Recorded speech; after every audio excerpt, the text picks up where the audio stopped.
Каждый спортсмен стремится стать чемпионом. И в глубине души все мы знаем, что участие вовсе не главное.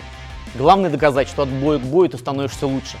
Ведь кендо — это прежде всего путь воспитания характера. И на этом пути без тренировок никак. Только всесторонне подготовленный становится чемпионом, как на соревнованиях, так и в жизни.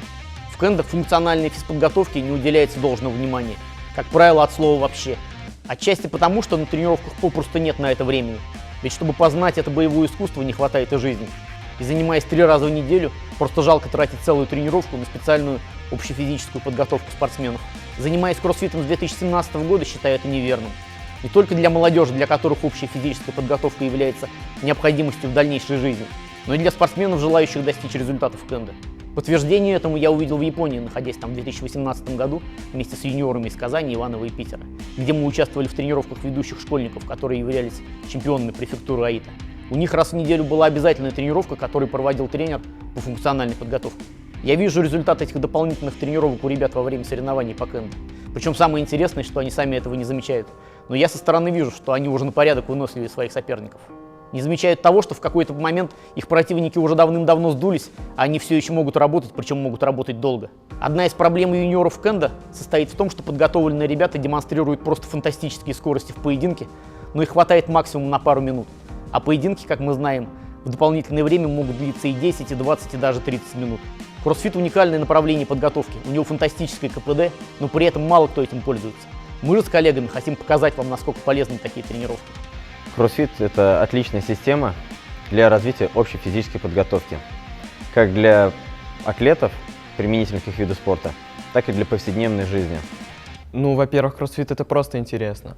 Тренировки максимально динамичные и при этом нагружают все тело. За счет постоянного самоконтроля улучшается не только выносливость, но и реакция. Ну и, конечно, на соревнованиях это дает фору перед соперниками. За последние 3 года, как я занимаюсь кроссфитом, в моем активе победа в командном чемпионате России и 3-е место в личке в 2018 году. А в 2020-м я стал чемпионом страны в личной категории. У общей физической подготовки есть 3 основных вектора. Первое – это подготовить базу, платформу для специальной физической подготовки. Второе – улучшить общее физическое состояние и здоровье атлета. А в-третьих, помочь в повседневной жизни. К примеру, чтобы атлет спокойно мог передвинуть диван, не беспокоясь о своей спине, либо поднять ребенка. В сентябре прошлого года я отправился на программу обмена в университет Франции. Поначалу я посещал тренировки по кендо, все было хорошо, но затем новый локдаун, и я остался в изоляции в режиме, когда единственной возможностью оставались тренировки дома. В конце декабря мне предстоял чемпионат России по кендо, и мне необходимо было поддерживать хорошую физическую форму. Практически сразу я начал заниматься удаленными тренировками по кроссфиту вместе с Эмилем, и это позволило мне сохранить себя в хороших кондициях и занять 2-е место на чемпионате России в конце декабря 2020 года. Как показала практика последнего времени, залы могут в любой момент закрыться и стать недоступны для спортсменов. Буквально 2 недели пропуска тренировок сильно сказываются на результатах атлета. Чем удобен тот же кроссфит, что мы можем выполнять без какого-либо оборудования тренировки даже дома, либо у себя во дворе. Наша практика с татарстанскими спортсменами показала, что мы можем работать даже на дистанции и приходить в еще более совершенную физическую форму. В прошлом году я провел весь год в Японии, но из-за пандемии, к сожалению, все залы были закрыты. Но мне не помешало это не заниматься спортом. Мы с моим тренером Евгением Экштайном разработали специальный курс тренировок, адаптированный под кендо, которая позволила не только сохранить, но и приумножить силу и выносливость над другими спортсменами, что дало мне преимущество на соревнованиях.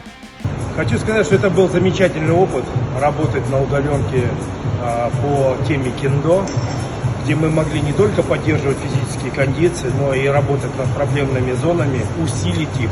И действительно в пандемию, когда все было закрыто, сделать так, чтобы уровень еще стал выше. Поэтому самое главное, что в вашей команде должны быть профессионалы, которые четко, правильно распишут вам программу, и мы будем прогрессировать в любых условиях. Думаю, многие из вас задумывались о включении тренировок по системе кроссфит в тренировочный процесс. И я предлагаю обязательно попробовать. Кендо очень зрелищный вид спорта, и пока нам не хватает лишь массовости. Но чем больше среди нас будет чемпионов, тем более популярным будет становиться кендо в России. Всем отличного настроя и побед!